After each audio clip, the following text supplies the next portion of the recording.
morning, dears. ഇപ്പം നമ്മൾ last day പറഞ്ഞു നിർത്തിയത് the origin and development of human language ആണ്. So now we are moving to the origin of writing. എന്താണ് റൈറ്റിംഗിൻ്റെ ഒറിജിൻ? എങ്ങനെയാണ്? നമ്മൾ ഓൾറെഡി ഇന്നലെ പറഞ്ഞിട്ടുണ്ടായിരുന്നു 3500 BC കാര്യമൊക്കെ പറഞ്ഞിട്ട് ഓർമ്മയുണ്ടായിരുന്നു അല്ലേ? ആ ഒരു സമയം, ആ ഒരു കാലഘട്ടത്തിലാണ് ഏകദേശം writing, the art of writing തുടങ്ങിയത് എന്ന് പറയുന്നത് അല്ലേ? ഇനി the origin of writing, you know, the two manifestations of language are speech and writing, isn't it? Speech ആണ് important. Speech originated much earlier than writing. എന്തൊക്കെ പറഞ്ഞാലും speech ആണ് ആദ്യം ഉണ്ടായിട്ടുള്ളത്. Speech originated much earlier than writing. Hope you have understood that. Now, without writing, we would have been ignorant of the history of human civilization. അതായത് writing ഇല്ലാതെ നമുക്ക് എന്തെങ്കിലും ഹിസ്റ്ററിനെ പറ്റിയിട്ട് എന്തെങ്കിലും അറിയാൻ പറ്റുമോ? പഴയ കാലഘട്ടത്തിലുള്ള ആളുകൾ ഇങ്ങനെയാണ് ജീവിച്ചിരുന്നത്, ഇന്ന ആളുകൾ ഇങ്ങനെ ജീവിച്ചിരുന്നു, അല്ലെങ്കിൽ ഇന്ന ആനിമൽസ് ഉണ്ടായിരുന്നു എന്നൊക്കെ നമ്മൾ അറിയുന്നത് എങ്ങനെയാണ്? ഹിസ്റ്ററിയിലൂടെയാണ് അല്ലേ? അപ്പോൾ അതില്ലായിരുന്നെങ്കിൽ, അതായത് അതുണ്ടാവണമെങ്കിൽ എന്ത് വേണം? റൈറ്റിംഗ് വേണം. അപ്പോൾ without writing we would have been ignorant. നമ്മൾ ഇഗ്നറൻ്റ് ആവുമായിരുന്നു of what? Of the history of human civilization. Human civilization history നമുക്ക് അൺനോൺ ആവും അല്ലേ? നമ്മൾ അറിയപ്പെടാതെ പോകും. മനസ്സിലാകുന്നുണ്ടോ? അതാണ് നമുക്ക് അറിയാൻ, അല്ലെങ്കിൽ വി വിൽ ബി ഇഗ്നറൻറ്റ്. നമുക്ക് അറിയാതെ പോകും എന്ത്? ഈ പഴയ കാലഘട്ടത്തിലെ ആളുകൾ അല്ലെങ്കിൽ പഴയ ഹ്യൂമൻ സിവിലൈസേഷൻ എന്തായിരുന്നു എന്ന് നമുക്ക് അറിയാതെ പോകും. അതാണ് പറഞ്ഞത്. ഇനി ഒന്ന് നോക്കൂ. In some languages 1-to-1 correspondence between speech and writing is seen. Okay, അതായത് ഞാൻ ലാസ്റ്റ് ഡേ പറഞ്ഞു തന്നിട്ടുണ്ടായിരുന്നു, ചില ലാംഗ്വേജുകളിൽ 1-to-1 കറസ്പോണ്ടൻസ് ഉണ്ട്. എന്ത് 1-to-1 correspondence between speech and writing എന്ന് പറഞ്ഞു കഴിഞ്ഞാൽ, പറയുന്നത് പോലെ തന്നെ എഴുതുന്നത്. നമ്മൾ മലയാളത്തിൽ ആ എന്ന് പറയുമ്പോൾ 2 മാ വരും അല്ലേ? നോക്കൂ, അമ്മ അല്ലേ? whereas the same word, just consider the same meaning of in Malayalam as in English, it is mother. പറയുന്നതൊന്ന്, എഴുതുന്നതൊന്ന് വേറൊന്ന്. ഇത് ഇത് ആന്നുള്ള സൗണ്ടാണ് വരുന്നത്. ഓ എന്നാണ് നമ്മൾ ആൽഫബറ്റിൽ എഴുതുന്നത്. അതുപോലെ THER മദർ, ആരവിടെ പ്രൊനൗൺസ് ചെയ്യുന്നേ ഇല്ല. അപ്പോൾ ഈ മലയാളത്തിലാണെന്നുണ്ടെങ്കിൽ അമ്മ എന്ന് പറയുമ്പോൾ അതേപോലെയുള്ള സൗണ്ടുകൾ തന്നെയാണ് എഴുതുന്നത്. അതായത് speech and writing correspond 1-to-1 correspondence equal അല്ലേ? സ്പീച്ചും അതുപോലെ റൈറ്റിങ്ങും ഒരേപോലെ തന്നെയാണ് നിൽക്കുന്നത് അല്ലെ? സൗണ്ട് നമ്മൾ എന്താണോ എഴുതുന്നത്, ആന്ന് പറയുമ്പോൾ ആന്ന് എഴുതുന്നു, ഉമ്മ എന്ന് പറയുമ്പോൾ 2 മാന്ന് എഴുതുന്നു. ഇനി വേറെ ഏത് വാക്ക് എടുത്ത് നോക്കി നോക്കൂ. വേറെ ഏത് വാക്കായാലും എൻ്റെ പേര് തന്നെ എടുത്ത് നോക്കാം. സ, വി, ത. കണ്ടോ? Pronunciation and the writing is the same. So that is known as 1-to-1 correspondence between speech and writing. Okay? അപ്പോൾ ചില ലാംഗ്വേജുകളിൽ 1-to-1 correspondence between speech and writing is seen. മനസ്സിലാകുന്നുണ്ടോ? And now the system of writing is categorized into അതായത് പല categories ഉണ്ട്. പിക്ടോറിക് ഉണ്ട്, ഐഡിയോഗ്രാഫിക് ഉണ്ട്, syllabic ഉണ്ട്, അതുപോലെ വേറെ ഉണ്ട്. അപ്പോൾ നമ്മുടെ ഫസ്റ്റ് പോയിന്റിലേക്കാണ് പോകുന്നത്. The system of writing is categorized into first one, pictographic or ideographic. എന്താണ് പിക്ടോഗ്രാഫിക് എന്ന് പറഞ്ഞു കഴിഞ്ഞാൽ? You know that it is related with picture അല്ലേ? പിക്ചർ റിലേറ്റ് ചെയ്തിട്ടുള്ളതാണ് പിക്ടോഗ്രാഫിക്, അല്ലെങ്കിൽ ഐഡിയ റിലേറ്റ് ചെയ്തിട്ടാണ് ഐഡിയോഗ്രാഫിക് എന്ന് പറയുന്നത്. Okay, so each sign corresponds to a thing, an object or an idea. എന്താണ്? Each sign corresponds a thing, അതായത് ഒരു തിങ്ങിന് അല്ലെങ്കിൽ ഒരു ഐഡിയനെ അല്ലെങ്കിൽ ഒരു വസ്തുവിനെ എന്ത് ചെയ്യാണ്? കറസ്പോണ്ട് ചെയ്യാണ് ഓരോ സൈനും. മനസ്സിലാകുന്നുണ്ടോ? പറഞ്ഞു തരാം. നമുക്ക് ഞാൻ ഇവിടെ ഒരു ചിത്രം വരച്ചിട്ടുണ്ട്. ഇത് നിങ്ങൾക്ക് കണ്ടാൽ സൂര്യനാണെന്ന് ഞാൻ പറയുന്നു. നിങ്ങൾക്ക് എന്താ തോന്നുന്നത് എനിക്കറിയില്ല. ഇത് സൂര്യനാണ് ഞാൻ വരച്ചിട്ടുള്ളത്. ഇത് ചന്ദ്രനുമാണ് കേട്ടോ. ഓക്കെ, അപ്പോൾ this is sun and this is moon. So sun എന്ന് പറയുമ്പോൾ നമ്മൾ ഇങ്ങനെ ഒരു പിക്ചർ കണ്ടു കഴിഞ്ഞാൽ നമുക്ക് എന്താണ്? We get an idea of that it is sun. ഇതൊരു സണ്ണാണെന്ന് നമുക്ക് മനസ്സിലാക്കാൻ പറ്റും. And this is a moon. കാണുമ്പോൾ അല്ലേ നമുക്ക് അതെന്താണ് മൂൺ എന്നാണ് നമ്മൾ പറയുന്നത്. ആ ചന്ദ്രകല അല്ലെങ്കിൽ ഫുൾ മൂൺ വേറെ ഉണ്ട്, അത് വേറെ. ഓക്കെ, അത് ഞാൻ ഇവിടെ വരച്ച മൂണാണെന്ന് എനിക്ക് പറയാൻ പറ്റുമോ അറിയില്ല, അതുകൊണ്ട് ഞാനത് വരയ്ക്കാൻ. This is A moon. Okay, this is A moon and we gets an idea. This is A picture. Actually this is A picture. ഇതൊരു പിക്ചറാണ്. ഇത് സൺ എന്ന് പറയുന്നു, ഇത് മൂൺ എന്ന് നമ്മൾ പറയുന്നു അല്ലേ. അതാണ് it gets an idea that message that it is the sun and the moon. Picture കണ്ടു കഴിഞ്ഞാൽ അങ്ങനെ തോന്നുന്നില്ലെന്ന് അറിയില്ല കേട്ടോ. പക്ഷെ ഞാൻ പറയുന്നത് ഇത് മൂണും ഇത് സണ്ണും എന്നാണ്. അതായത് സണ്ണ് എന്നുള്ളത് നമ്മളിങ്ങനെ കുട്ടികളൊക്കെ നമ്മൾ കണ്ടിട്ടുണ്ടായിരിക്കും അല്ലേ. ഇങ്ങനെ മലയൊക്കെ വരച്ച് ഇതിൻ്റെ നടുവിൽ ഇങ്ങനെ വരച്ച് വെച്ച് കഴിഞ്ഞാൽ സൂര്യനായി ഇല്ലേ, ഇത് മലയാണെന്ന് പറയും. അതാണ് ആ പിക്ചർ കാണുമ്പോൾ നമുക്ക് കിട്ടുന്ന ഐഡിയ ആണ് അത് മെസ്സേജ്. അത് ആ മെസ്സേജ് അതാണ് ഇത്. കണ്ടോ, നമുക്കിത് മനസ്സിലാക്കാനായിട്ട് സാധിക്കുന്നത് സണ്ണാണെന്നും ഇത് മൂണാണ്. Okay, we get that message is the sun and the moon. Gradually underwent a process. അതായത് പിന്നീട് എന്തുണ്ടാവുന്നത് വെച്ചാൽ ഒരു ഐഡിയ കിട്ടിക്കഴിഞ്ഞാൽ അതിൻ്റെ പിക്ചർ വന്നിട്ടുണ്ടെങ്കിൽ അതിന് പിന്നീടും ചേഞ്ചസ് വരുന്നുണ്ട്. അത് നമുക്ക് പറയാം. ഇവിടെ ഉള്ള ഒരു കാര്യം പറഞ്ഞിട്ട് നമുക്കത് വീണ്ടുമായിട്ട് പറയാം. ദ സിസ്റ്റം ഓഫ് റൈറ്റിംഗിൽ അതായത് പ്രിമിറ്റീവ് പിക്ടോഗ്രാഫ്. എന്താണ് പ്രിമിറ്റീവ് പിക്ടോഗ്രാഫ് എന്ന് പറഞ്ഞു കഴിഞ്ഞാൽ പഴയ കാലഘട്ടത്തിൽ പിക്ചേഴ്സ് കണ്ടിട്ടുണ്ടായിരിക്കും. പ്രിമിറ്റീവ് ആളുകളുടെ കൊത്തുപണികളൊക്കെ നിങ്ങൾ ശ്രദ്ധിച്ചിട്ടുണ്ടായിരിക്കണം അല്ലേ. കൊത്തുപണികൾ എന്ന് പറഞ്ഞു കഴിഞ്ഞാൽ എന്താ നമുക്കറിയാം. ശിലായുഗമൊക്കെ പഠിച്ചിട്ടുണ്ടായിരിക്കും.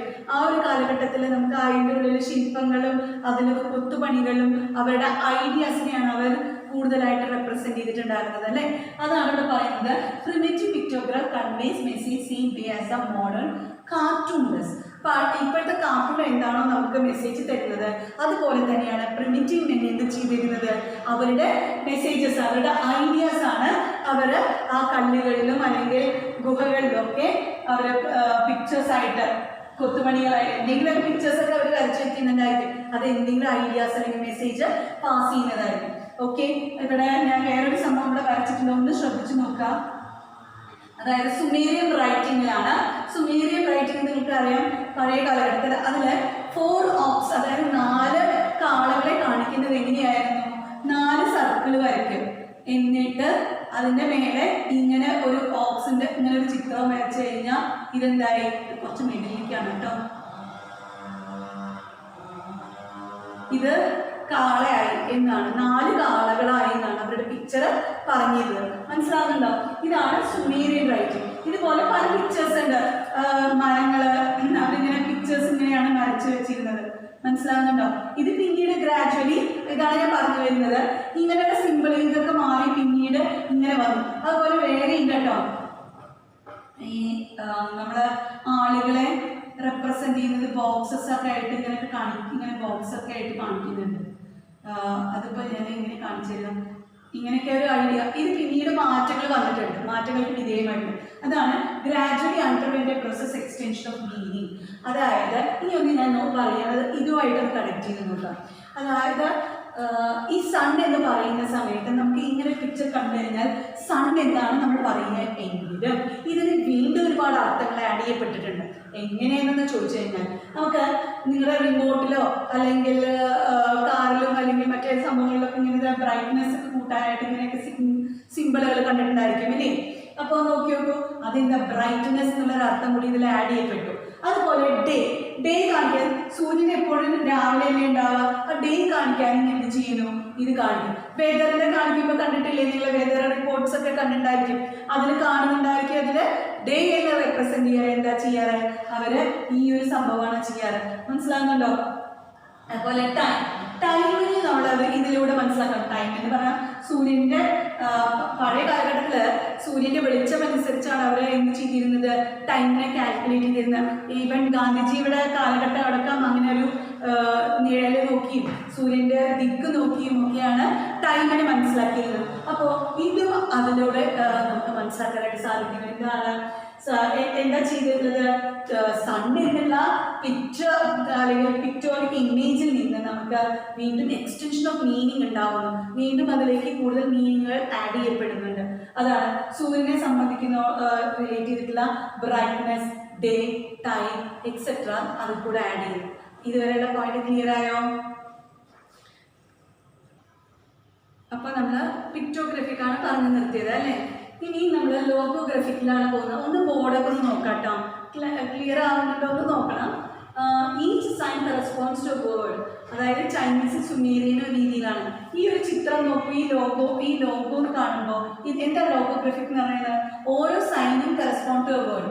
ഈ ഒരു സൈന് ക്ലോത്ത് എന്നാണ് വരുന്നത്. മനസ്സിലാവുന്നുണ്ടോ? ഈ ഒരു സംഭവം ഇവിടെ എഴുതി വെച്ചിട്ടുള്ളത്, ഈ വരച്ച് വെച്ചിട്ട് കണ്ടില്ലേ, ആ വരച്ച് വെച്ചിട്ടുള്ളത് ക്ലോത്ത് എന്നാണ്. അത് ആ ഒരൊറ്റ വേർഡിനെ റെപ്രസെന്റ് ചെയ്യുന്നതാണ്. ക്ലിയർ ആവുന്നുണ്ടോ? ക്ലോത്തിന് ഇങ്ങനെയാണ്. ഇത് കണ്ടു കഴിഞ്ഞാൽ എല്ലാവർക്കും ഈ ലോഗോ കണ്ടു കഴിഞ്ഞാൽ അതെന്താണ്? അത് കണ്ടു കഴിഞ്ഞാൽ അത് ക്ലോത്ത് ആണെന്ന് പറയും. നമുക്കറിയാം, നമ്മുടെ ഇപ്പോഴത്തെ മാറ്റങ്ങൾ വന്നിട്ടുള്ള ലോഗോസൊക്കെ നമ്മൾ ഉണ്ടാക്കാറില്ലേ? ഓരോ ലോഗോസ് ഉണ്ടാക്കാനൊക്കെ ആയിട്ട് നമ്മൾ കോളേജിലെ മത്സരങ്ങളൊക്കെ തന്നെ നടത്താറില്ലേ? അതുപോലെ പണ്ടത്തെ കാലഘട്ടത്തിൽ ഓരോ വസ്തുവിനെയും ഓരോ ലോഗോ യൂസ് ചെയ്തിട്ട് ചെയ്തിരുന്നു. പലതരം റൈറ്റിംഗ് ആണ്, ഒറിജിനൽ റൈറ്റിങ്ങിന്റെ കാര്യമാണ് നമ്മൾ പറഞ്ഞുകൊണ്ടിരിക്കുന്നത്. അപ്പോൾ ആദ്യം പിക്ടോഗ്രഫിക്ക് കഴിഞ്ഞു, ഇനി ലോഗോഗ്രഫിക്കാണ്. മനസ്സിലാവുന്നുണ്ടോ? അപ്പോൾ ലോഗോഗ്രഫിക്കിലാണ് പറയുന്നത് each sign correspond to a word. ഓരോ സൈനും എന്താണ്? ഓരോ വേർഡായിട്ട് തന്നെ നമുക്ക് കണക്കാക്കാം. ഇങ്ങനെ ഒരു ചിത്രം, ഈ ഒരു സാധനം, ഈ ലോഗോ കണ്ടു കഴിഞ്ഞാൽ ഇത് മനസ്സിലാക്കാം അത് ക്ലോത്ത് ആണെന്ന്. ഇനി ഇത് നോക്കൂ, ഈ ഒരു ലോഗോ കണ്ടു കഴിഞ്ഞാൽ അത് നോക്കി നോക്കൂ, അത് വൈൻ ആണ് അർത്ഥം. മനസ്സിലാകുന്നുണ്ടോ? വൈനിന്റെ ലോഗോ ഇങ്ങനെയാണ്. ക്ലിയർ ആയോ? ഇതാണ് വൈനിന്റെ ലോഗോ, ഇത് ക്ലോത്തിന്റെ ലോഗോ. ക്ലിയർ ആയോ? ഇത് കണ്ടു കഴിഞ്ഞാൽ നമുക്ക് അറിയാൻ പറ്റും എന്താണ് അത് വീൽ എന്നാണ്. ചക്രം അല്ലെ? വീലിനെ ഇങ്ങനെയാണ് ലോഗോ റെപ്രസെന്റേഷൻ ഉണ്ടായിട്ടുള്ളത്. മനസ്സിലാകുന്നുണ്ടോ? ഇതൊക്കെ ഓരോ കാലഘട്ട ഒറിജിൻ, അതായത് പഴയ കാലഘട്ടത്തിൽ ഇങ്ങനെയൊക്കെയാണ് വന്നിട്ടുള്ളത്. പിക്ചേഴ്സ് ആയിരുന്നു. പിന്നീട് വന്ന ചേഞ്ചസ് ഒക്കെയാണ് ലോഗോഗ്രഫിക്കും സിലബിക്കും ആൽഫബറ്റിക്കും ഫോണറ്റിക്കും ഒക്കെ ആയിട്ട് മാറിയത്. ഇനി അടുത്തത് നോക്കൂ, സിലാബിക്. എന്താണ് സിലാബിക് എന്നുള്ളത്? Each sign correspond to a syllable. ഓരോ സൈനും ഓരോ സിലബിളുകളാണ്. ഞാൻ പറഞ്ഞു തന്നിട്ടുണ്ടായിരുന്നു എന്താ സിലബിൾ എന്ന് പറഞ്ഞു കഴിഞ്ഞാൽ അല്ലേ? എൻ്റെ പേരിനെ എടുത്ത് തന്നെയാണ് ഞാൻ എക്സാമ്പിൾ തന്നിട്ടുണ്ടായിരുന്നു. എൻ്റെ പേരെടുത്ത് നോക്കുമ്പോൾ 3 സിലബിളാണ് അല്ലേ ഉണ്ടാവുക? സ, രി, ത. 3 സിലബിളാണ് അല്ലേ? Disyllable, trisyllable, monosyllable, polysyllable എന്നൊക്കെ പറഞ്ഞിട്ട് നിങ്ങൾ പഠിച്ചിട്ടുണ്ടായിരിക്കും ഫസ്റ്റ് ഇയറിൽ. അപ്പോൾ ഇനി ഒന്ന് നോക്കൂ, ഈ each sign correspond to a syllable. ഓരോ സൈനും എന്താണ്? ഓരോ സിലബിൾ ആയിട്ടാണ് ഇരിക്കുന്നത്. ഈ ഒരു സൈന് ഒരു സിലബിളാണ്. ഈ ഒരു സൈന് ഇവിടെ കണ്ടില്ലേ? ഈ സൈന് എന്താണ്? പാന്നുള്ള സിലബിളാണ്. ഇനി ഇത് നോക്കൂ, ഇങ്ങനൊരു നമ്മുടെ ഫോണിലൊക്കെ കാണുന്ന ഹാഷ്, അതിൻ്റെ പോലെ കണ്ട അത് എന്താണ്? പൂ എന്നുള്ള സൗണ്ടാണ്. അത് മീൻസ് സിലബിളാണ്. ഇനി ഇങ്ങനെ സംഭവം കണ്ടില്ലേ ഇവിടെ? ആ ഒരു സാധനം എന്താണ്? പേ എന്നുള്ള സൗണ്ട്. ഈ ഒരു സാധനങ്ങളിലെ അതെന്താണ്? ഇത് പി, ഹേ. മനസ്സിലാകുന്നുണ്ടോ? മറ്റേത് ഹോ. ഈ ഒരു സിമ്പിള്, ഇത് സിലബിളാണ് സൂചിപ്പിക്കുന്നത്. അതായത് ഓരോ സൈനും ഓരോ സിലബിളുകളാണ്. ഈ സൈന് റെപ്രസെന്റ് ചെയ്യുന്നത് ഈ സിലബിളിന്, ഈ സൈൻ റെപ്രസെന്റ് ചെയ്യുന്നത് ഈ സിലബിളിന്, ഈ സൈൻ റെപ്രസെന്റ് ചെയ്യുന്നത് ഈ സിലബിളിന്, ഈ സൈൻ റെപ്രസെന്റ് ചെയ്യുന്നത് ഈ സിലബിളിന്. അപ്പൊ മനസ്സിലാകുന്നുണ്ടോ? അതായത് പാ, പൂ, പേ, അല്ല പേ, ഭേ, പോ. ഇങ്ങനെയാണ് നമ്മൾ എന്ത് ചെയ്യുന്നത്? സിലബിളായിട്ട് തിരിക്കുന്നത്. അപ്പോൾ ഓരോ സൈനും റെപ്രസെന്റ് ചെയ്യുന്നത് ഓരോ സിലബിളെയാണ്. അറിയില്ല. ഇനി അടുത്തത് ആൽഫബറ്റിക്. എന്താണ് alphabetic? Each sign corresponds to a sound unit that make difference in meaning. ഈ പിക്ചേഴ്സ് ഞാൻ ജസ്റ്റ് നിങ്ങൾക്ക് മനസ്സിലാക്കാൻ വേണ്ടി തന്നാണ്. നിങ്ങൾക്ക് അതിൻ്റെ ഇതൊന്നും എന്താ പറയുക, പരീക്ഷയ്ക്ക് എഴുതി വെക്കണമെന്നൊന്നും ഇല്ല കേട്ടോ. ഞാൻ നിങ്ങൾക്ക് ഐഡിയ കിട്ടാനാണ്. എന്താണ് ലോഗോഗ്രഫിക് എന്ന് പറയുന്നത്, നിങ്ങൾക്ക് എന്താ ലോഗോ എന്ന് അറിയാൻ വേണ്ടി മാത്രമാണ് ഞാൻ ഈ ഓരോ പിക്ചേഴ്സ് ഇവിടെ വരച്ച് വെച്ചിട്ടുള്ളത്. അല്ലെങ്കിൽ നമുക്ക് ഒരു ഐഡിയ കിട്ടില്ലല്ലോ. ഓക്കെ, അപ്പോൾ ഇവിടെ നോക്കൂ, alphabetic. Each sign correspond to a sound unit that makes difference in meaning. അതായത് ഓരോ ഇത് ഒരു എന്താണ്? സൈനാണ്. ആ സൈൻ യൂണിറ്റ്, അതൊരു സൗണ്ട് യൂണിറ്റിനെയാണ് കാണിക്കുന്നത്. മനസ്സിലാവുന്നുണ്ടോ? ഇത് ബേണോ, ബേണോ, ബൂണോ എന്ത് വേണമെങ്കിലും ആവാം. അതിനെ റെപ്രസെന്റ് ചെയ്യുന്ന ഒരു സൈനാണ് ഇത്. മനസ്സിലാവുന്നുണ്ടോ?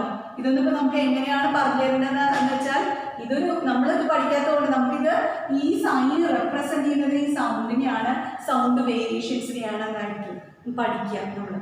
മനസ്സിലാവുന്നില്ലേ? ഇങ്ങനെ ഒരു സിഗ്നൽ ഒരു സൈൻ കണ്ടു കഴിഞ്ഞാൽ ഇതെന്താ ഗേന്റെ വെറൈറ്റീസ് ആയിരിക്കും. ഇത് നോക്കി നോക്കൂ, ഇത് നമുക്ക് ഏകദേശം ഒരു കണ്ണാടിയിൽ കേട് നോക്കുന്ന പോലെയല്ലേ, ആ ഇത് കേടുള്ളത് പോലെയാണ് കാണുന്നത് അല്ലേ. കേ തിരിച്ചിടുമ്പോൾ ഉണ്ടാകുന്നതാണ് ഈ സൈൻ. അതുപോലെ ഇങ്ങനെ ഒരു സാധനം എന്താണ് ടി എന്നുള്ളത് റെപ്രസെൻറ്റേഷൻ ആണ്. ആ ടേണിലെ വേരിയസ് സൗണ്ട്സിനെ ആവാം. ഓക്കെ, ക്ലിയർ ആവുന്നുണ്ടോ? ചിലപ്പോൾ ടേൺ ആവാം, ടൂൺ ആവാം, തോഡ് ആവാം, എന്ത് വേണമെങ്കിലും ആവാം. ഇനി അടുത്തത് ലാസ്റ്റ് വൺ നോക്കൂ, ഫോണറ്റിക്. ഫോണറ്റിക് റെപ്രസെൻറ്റേഷൻ ആണ്. ഫോണറ്റിക് റൈറ്റിംഗ് ആണ്. എങ്ങനെയാണ് ഇത് നമുക്ക് അറിയാവുന്ന കാര്യമാണ്, നിങ്ങൾ ഫസ്റ്റ് ഇയർ ഒക്കെ പഠിച്ചിട്ടുള്ളതാണ്. ഇത് നമ്മുടെ ഇംഗ്ലീഷ് ലാംഗ്വേജിനെ ബേസ് ചെയ്തിട്ടാണ് ഞാൻ ഇവിടെ എക്സാമ്പിൾ തന്നിട്ടുള്ളത്. Each sign correspond to a sound whether the sound makes a difference in meaning or not. മീനിങ്ങിന് ഡിഫറൻസ് ഉണ്ടാവുകയോ ഇല്ലാതിരിക്കുകയോ എന്തോ ആയിക്കോട്ടെ, സൈന് റെപ്രസെന്റ് ചെയ്യുന്നത് ഓരോ സൗണ്ടിനെയാണ്. ഈ സൈനിന് ഇതിട്ടാൽ ആന്നല്ലേ നമ്മൾ വായിക്കാറ്. ഇതെന്താ എ അല്ലേ, ഇത് ആ, ഇത് എന്താ ത അല്ല സോറി ധ, ഇത് ച. ത എന്ന് പറയുമ്പോൾ എങ്ങനെയാണ് നമ്മൾ എഴുതാ? ഇതാണ് തീറ്റയിലെ ത. നമ്മൾ മാത്സിൽ തീറ്റ എന്നൊക്കെ പഠിച്ചിട്ടുണ്ടായിരിക്കും അല്ലേ. ആ തീറ്റ ആ ഒരു പോലെയാണ് നമുക്ക് എന്ത് ഈ ഫോണറ്റിക് സിമ്പിളുകൾ യൂസ് ചെയ്യുന്നത്.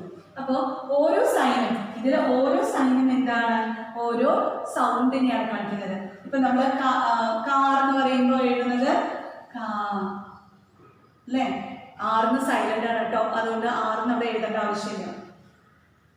കാ ക അല്ലേ, ഈ ക എന്നുള്ള സൗണ്ട് തന്നെ നമ്മൾ റെപ്രസെന്റ് ചെയ്യുന്ന ഈ ഫോണറ്റിക് സിമ്പിൾ യൂസ് ചെയ്തിട്ടാണ്, അല്ലെങ്കിൽ ഈ സൈൻ യൂസ് ചെയ്തിട്ടാണ്. അപ്പോൾ ക്ലിയർ ആയോ? നമ്മൾ പഠിച്ചിട്ടുള്ളത് എന്താണ്? ഇപ്പൊ നോക്കിയത് ദി ഒറിജിൻ ഓഫ് റൈറ്റിംഗ് ആണ്. ഒറിജിൻ ഓഫ് റൈറ്റിംഗിൽ നമ്മൾ പിക്ചോഗ്രഫിക്ക് കണ്ടു. ഞാൻ സണ്ണിന്റെയും മൂണിന്റെയും ഒക്കെ ചിത്രം വരച്ചു. പിന്നെ കണ്ടത് ലോഗോഗ്രഫിക് ആണ്. ഈ ഒരു സാധനം കണ്ടോ, ഈ ഒരു ലോഗോ എന്ന് പറയുന്നത് ക്ലോത്തിനെ റെപ്രസെന്റ് ചെയ്യുന്നതാണ്, മറ്റേത് വൈനിനെ റെപ്രസെന്റ് ചെയ്യുന്നതാണ്. ഇങ്ങനെ ഓരോ ലോഗോസ് തരുന്നത്. ഇത് കണ്ടു കഴിഞ്ഞാൽ നമുക്ക് എളുപ്പം മനസ്സിലാക്കാൻ പറ്റും വീലാണ് അല്ലേ. അതുപോലെ സിലബിക്, ഈ എന്താണ് സിലബിളിനെ റെപ്രസെന്റ് ചെയ്യുന്നതാണ്. ഓരോ സിഗ്നൽ ഓരോ സൈനുകളും ഓരോ സിലബിളാണ്. അതുപോലെ ആൽഫബറ്റിക് നോക്കൂ, ആൽഫബറ്റ്സ് ഇവിടെ ഓരോ ചിത്രങ്ങൾ ഇവിടെ കൊടുത്തിട്ടുണ്ടായിരുന്നു അല്ലേ. ഈ ഒരു ഇതെടുത്ത് നോക്കിക്കഴിഞ്ഞാൽ നമുക്ക് ഇത് മനസ്സിലാക്കാം. ഗ എന്നുള്ള സൗണ്ട് അല്ലെങ്കിൽ വേരിയൻസ് ആവാം. അതുപോലെ ഈ ഒരു സൗണ്ട് നോക്കൂ, ഗ എന്നാണ്. അതുപോലെ ഇത് നോക്കി നോക്കൂ, ഇത് ഗ എന്നാണ് അല്ലേ.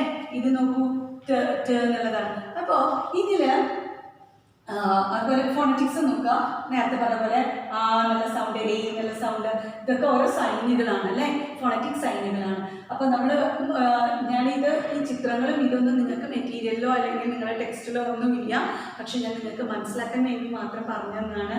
എന്താണ് ലോഗോഗ്രാഫിക് എന്ന ഐഡിയ കിട്ടാൻ, അല്ലെങ്കിൽ എന്താണ് സിലബിക് എന്ന അല്ലെങ്കിൽ ആൽഫബറ്റിക് എന്ന ഐഡിയ കിട്ടാനാണ് ഞാനിത് തന്നത്. ഓക്കെ, അപ്പോൾ ഇന്നത്തെ ക്ലാസ് നിങ്ങൾക്ക് മനസ്സിലായെന്ന് വിചാരിക്കണം. എന്തെങ്കിലും ഡൗട്ട്സ് ഉണ്ടെങ്കിൽ എനിക്ക് വാട്സപ്പ് ചെയ്യാം. Thank you.